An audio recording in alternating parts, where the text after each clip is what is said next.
Today's guests like to travel the world. They'll be sharing with us a recent trip to Antarctica and to South Georgia Island made famous by the great explorer Sir Ernest Henry Shackleton. They've much to tell and breathtaking videos to share. Please stay tuned.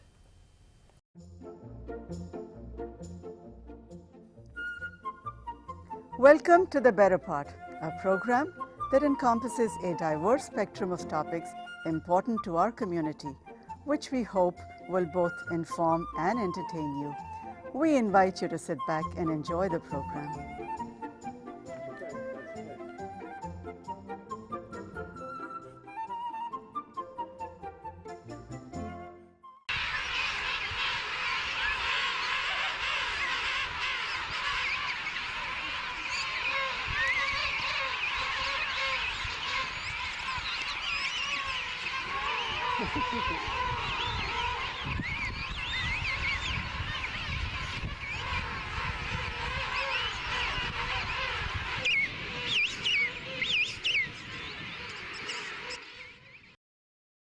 Have you ever thought of visiting the Antarctic?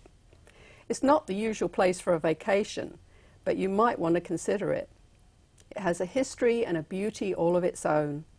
It's home to thousands of penguins who stand side by side. It has picturesque icebergs in interesting shapes with schools of killer whales swimming nearby, snow-covered mountains, and miles of icy terrain. Our guests, Jerry and Jenny Kaminsky, have been to the resting place of Antarctic explorer Sir Ernest Henry Shackleton. They're here to tell us some history and what they saw in the South Polar regions. I'm Val Jeffrey of The Better Part. Welcome, Jerry and Jenny. Thank you. Thank you. Jerry, what's the best time of year to go to the Antarctic? Well, the best time is our winter because it's in the southern hemisphere.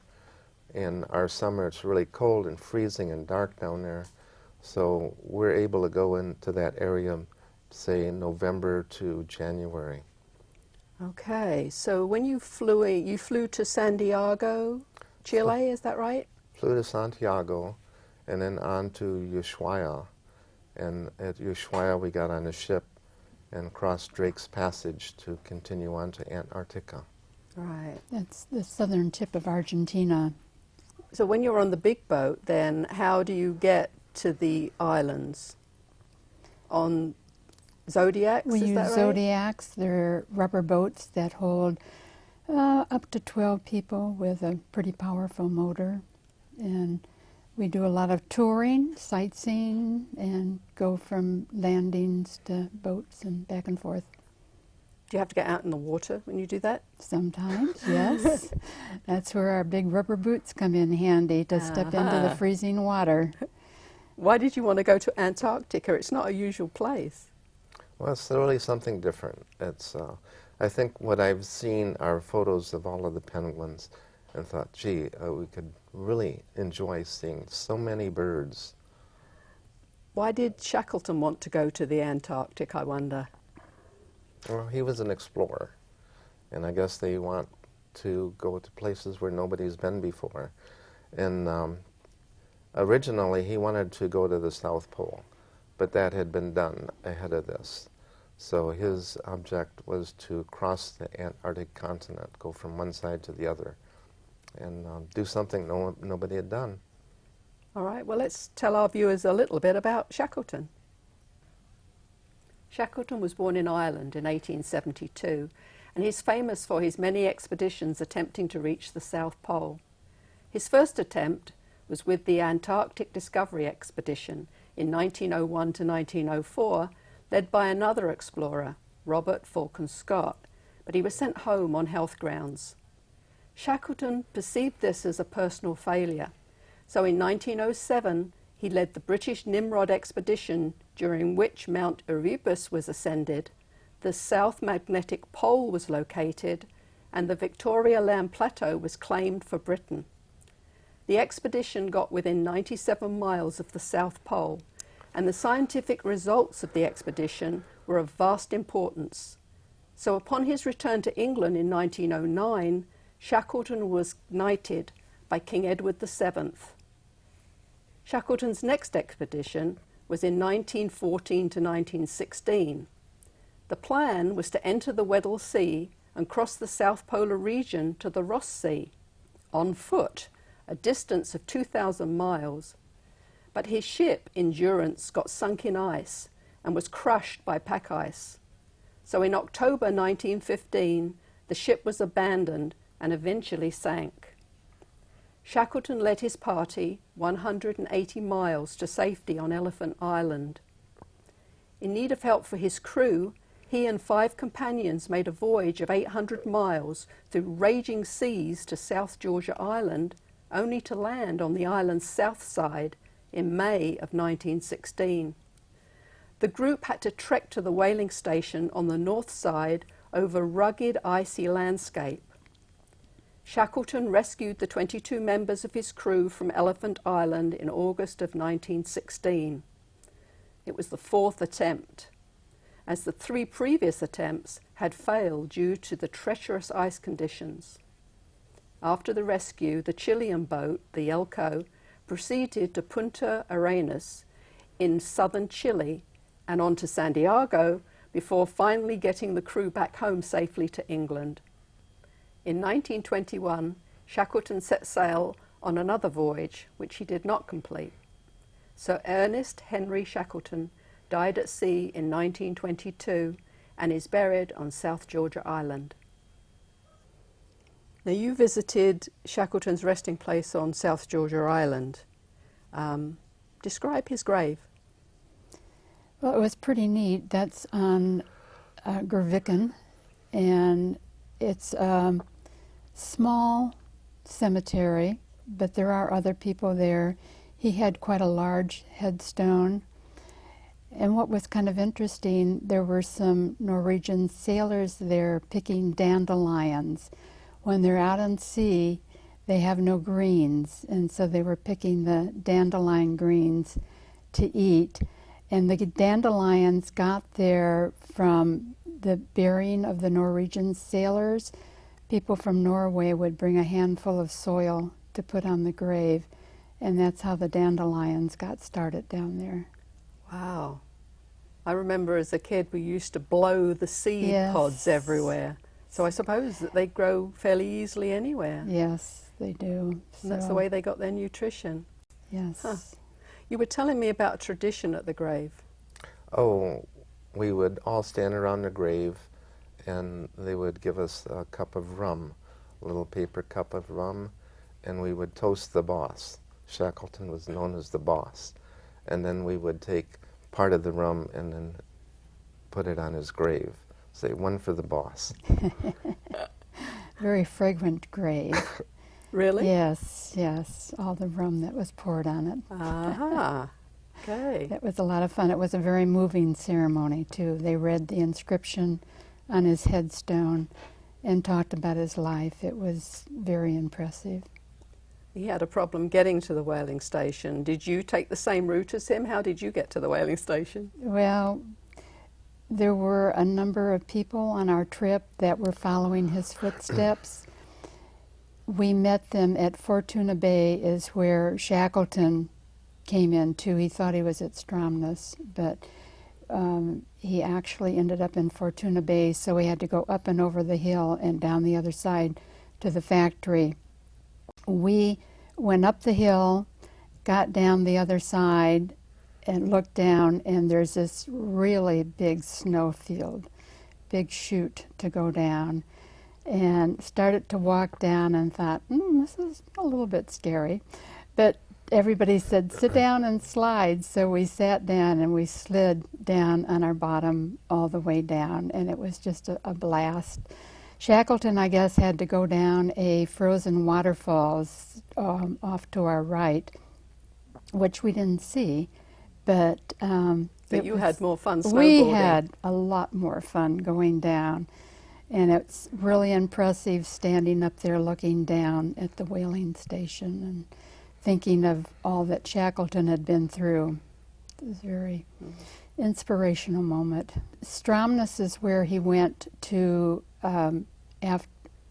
when he first got on land and went over to get help at the whaling station, he went to the manager's house.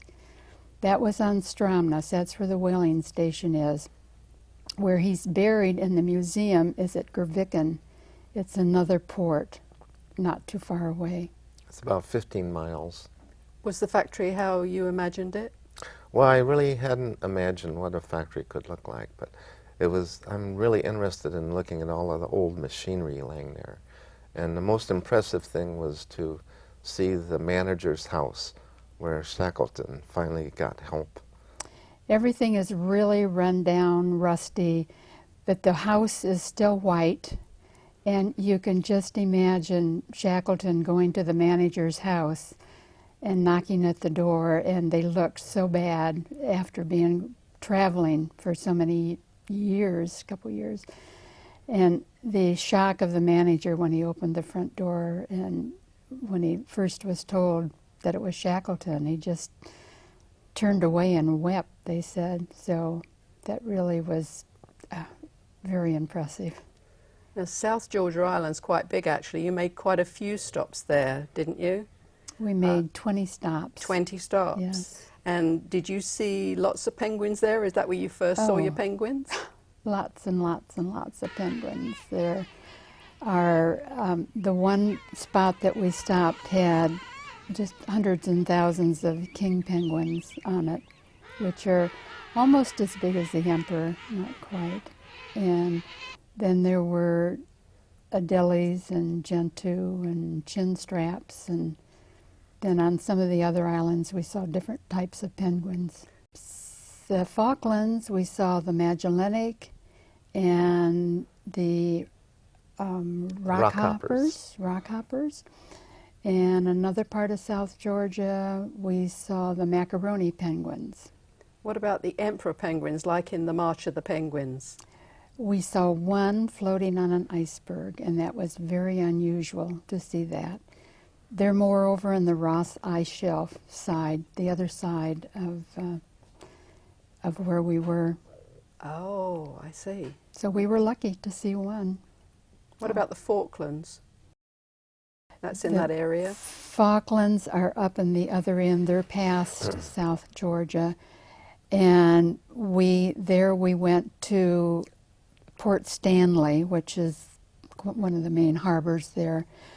But from there we went over and saw the rockhopper penguins, and that's where the colony of the nesting black-browed albatross do. I think that's the largest population in the world. And it was so much fun to see the two types of animals interacting with each other and the mating ritual of the black-browed albatross doing their beak fencing, how they look like they're fencing with each other with their beak, and the noise that they make, the courting ritual noise, and it was much fun to be in the midst of all of that. And then they had the rockhopper penguins there. And there'd be the sheer cliff from where they have their nests down to the ocean. I mean, it must be 50, 100 feet high. It looks like you could never climb it or anything, and the little penguins are going up and down. It's amazing. That's no wonder they call them rockhoppers. Yeah. And they have a different kind of nest. They nest within the tussock grass, where some of the other penguins nest right on the open on the snow, or preferably the rocks. That's, I think, where they really prefer. And on South Georgia, some of them were close enough to vegetation where the male could bring over a little bit of vegetation to put in around the nest. It's very sweet to see. And the others would pick up a rock and take over to the mate and like, is this okay, honey? Can I put this rock here? They were really cute. And they steal the rocks, too. Oh, yes. They steal the rocks. The one penguin will have a little rock nest built up, and another one will come over and sneak around and take a rock and run away with it to put it on his nest. Little stinkers. Yeah. Oh, they are. Yeah. They're quite territorial.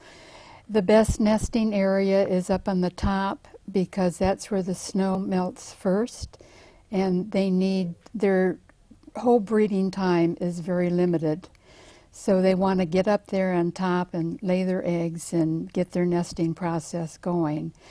But on the other hand, they have to go down through the whole colony of penguins, and everybody's picking and you know, like, don't come into my territory. And so they have to go run that gamut every time they come up from the ocean, and it's comical. What other animals did you see? Porpoises, whales, quite a few, I would say maybe a half a dozen different variety of whales, several different varieties of albatross, lots of birds, skua birds, petros, blue-eyed shags, and all kinds of fun birds. And elephant seals. Oh gosh, the elephant They're seals. so big. Huge. And, yeah, it is just curious to watch them. And they had the babies there, and you could just walk up to the babies and look at them. The big elephants, males weigh about 3 tons, so they're just a huge amount of blubber on the beach guarding their harems. And it was really fun because, again, they have no fear of us at all. So, Do they swim around the boat at all? no. No. What about the killer whales? Do they swim around the boat? Yes, they do. They Yes. do? Do you Yes. have a story about one? It Yes. looks like you do. Yes. It was kind of late at night. I think it must have been about 11 o'clock, but it was still light enough to where we could see. And they spotted a pod of killer whales out at sea. And we were watching them, and they were really frolicking around, playing, looked like they were having a really good time. There must have been a lot of krill there for them to eat. And all of a sudden they started to spy hop. They put their nose up out of the water. And one spy hopped, and then a number of them spy hopped, and they came right over to the bow of the boat. So they were right next to the boat. We got a really good look at them. That was such a treat. Oh, that was so exciting. Yes, it was. Penguins are beautiful, but they're also food. Yes. I think you have a gory tale to tell us. Or the leopard seals, they'll go after the penguins. And they bite them, and then they shake them and kind of turn them inside out, and then they eat their insides. And then we'll find this kind of a pelt of a penguin floating in the Just water. floating around, and we couldn't figure out why that was there. And then they told us how they shake them so hard that they turn them inside out. So. Well, I'm glad I asked the question, but I wish I hadn't. The other birds are the garbage collectors, so they keep things clean. They eat all those leftovers, and so you don't see a lot of gross stuff on the beaches because it's already taken care of. There's food for everybody. What other islands did you go to? I think one of the really interesting ones we went to was Deception Island, and that's volcanic. There was an eruption there not that long ago, and so there's geothermal water. The crew dug some holes in the gravel, and the hot water came up. And I got my feet in it. I had my bathing suit on. I was going to go in, but it was cold and windy, and there wasn't enough room to get my body down in the warm water. So I only put my feet in it. But that was. What about you, Jerry? Oh. Did you put your feet into I it? was doing the video camera, Oh, so I didn't get in the any water. excuse, right? Well, Yeah. it was raining, and it was foggy Windy and and- cold and snowing, and trying to keep the camera under my jacket so it didn't get wet. That was the only island where they had a runway there too, so they were able to get some small planes in there. And there is a wreckage, not a wreckage, but kind of a rundown small plane that's sitting alongside. How do they handle the different islands that you stop at? In the Galapagos, some of the islands you have to keep to a certain path and you can't touch the animals. And how does it work in Antarctica? Can you touch them? Well, no, you're not allowed to touch the animals. Okay. But the Galapagos, we felt so confined to have to stay on the path with the guide. In the Antarctic, they would take us to the beach, and we would get out of the Zodiac, walk ashore through the water, and then we were on our own. And they say, okay, we'll pick you up at such and such a time, and we could wander where we wanted. And We weren't allowed to touch the animals, but if we would just sit there, they would come over and touch us. The little penguins, the little king penguins, they call them oakum boys, they'd come over and peck on our boots and look at us. Very, very curious, very fun, and they have no fear whatsoever. They'll just come right over to us and look at us and look right into the camera and peck at our boots, and so we didn't touch them, but they did touch us. There must be so much beautiful scenery to see. Oh. The icebergs floating by. Were you a bit nervous floating around the icebergs there, or? When we were in kayaks, we were very close to the icebergs, but we had our life vest on plus a monitor. You tell them about the monitor that we had on. Yeah, so supposing you did happen to fall in the water, I mean, they've just got you a certain amount of time to get you out, so cold. We wouldn't have much time to live in the water. I mean, we had this little monitor around our neck, and if we were to spill and it were to get wet in the salt water, it would send out a signal, and they had people in Zodiacs driving around with a monitor, and so they would know to come and get us.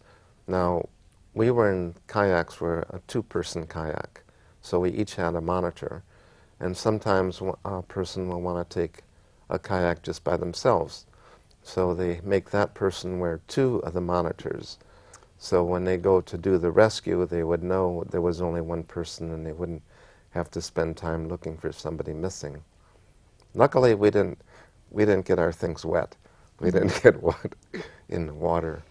But we did go around the icebergs, some little ones. I don't think we went around any huge icebergs because they do have a tendency to flip, and you don't want to be there when that happens. Certainly not. That's dangerous. Was it always cold and windy? I noticed the jacket that you brought in looks very substantial to keep you warm.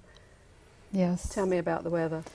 It's always windy because it's at the bottom of the world, and there's no place to stop the wind. It just goes around the whole bottom of the world there. So it is always windy. For being cold, it wasn't terribly cold. I think one day it got up to 45 degrees. What was your favorite island or favorite place? I think South Georgia, because we made so many stops there, 20 different places, and all of the penguins. It was just amazing to go to a beach and find like hundreds of thousands of these king penguins. And all the noise, they're very noisy. And the parents will go out in the water to get fish to bring back to feed their chick, and they come back to this beach with all those penguins, and somehow they find their chick. They won't feed any others, but just theirs, and they say they find them by the noise they make, but it's so noisy, I don't know how they ever do that. Yeah, it's very noisy. All the chicks have their little, much different call, and then the parents have a totally different call, and when they call, much of the time they will sky point. They will put their beak straight up in the air and give this special call. So, and it's quite loud. And I'm not sure if that's a signal for something, but it seems like I noticed when they were doing that, like the whole family unit was there. Maybe they were happy. Maybe they were putting out this good call. I don't know. But there was a lot of noise. It was almost deafening. I mean, it just was, when you got 100,000, hundreds of thousands big penguins there making their noise. And they make a lot of noise. They stand there sometimes belly to belly, and they just look at each other, just stare at each other, and you wonder, what are they thinking? So Shackleton would have seen lots of penguins as well. Yes, and then they do their little flipper fights too. They chase each other around and hit each other with their flippers. So a lot of antics, very fun to watch. Yeah. Well, we're coming towards the end of the show, and I think I'd like to go back to Shackleton and finish with a quotation. And the quotation is by Sir Raymond Priestley. He was a British geologist and Antarctic explorer. For scientific leadership, give me Scott, for swift and efficient travel, Amundsen. But when you're in a hopeless situation, when there seems to be no way out, get on your knees and pray for Shackleton. Amen. I love that quotation. Would you go back again? Would you encourage others to go back? Absolutely, yes. It's a beautiful, unique, just wonderful. I mean, snow-capped mountains up to almost 10,000 feet, and icebergs of different sizes and shapes and colors, and penguins galore, and it's just an unspoiled beauty. It's an amazing place. Just Yeah. Ginny, you always do something very nice on all your trips, and I wonder if you could tell our viewers what it is and tell me about this. We always do a fundraiser for the areas that we're in, and this time we did a fundraiser for the museum on Gerviken, and they had a silent auction on many different items, and this was the stamps, the first day stamps of South Georgia, and it's signed by all of the staff on the boat, and wonderful souvenir. We were lucky enough to get this one, and it's a real treasure for me. Also on the island, I got my little pin here, my penguins, at the museum on Gerviken. So it was just a little museum, but I don't think they get very much business, and it was nice to be able to support them this way. Well, thank you so much for coming and for sharing your videos and your photos. And I wish you happy travels wherever you go next. Thank you. Thank you. Thank you.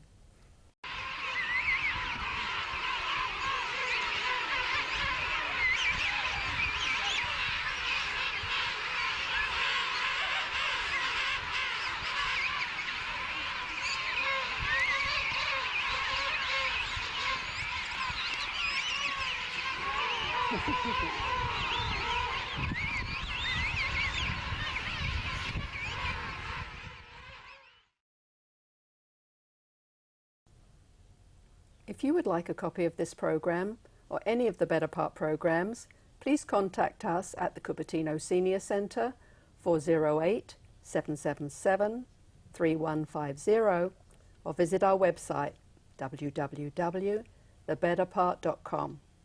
A selection of our programs are also available through the Santa Clara County Library System and on YouTube.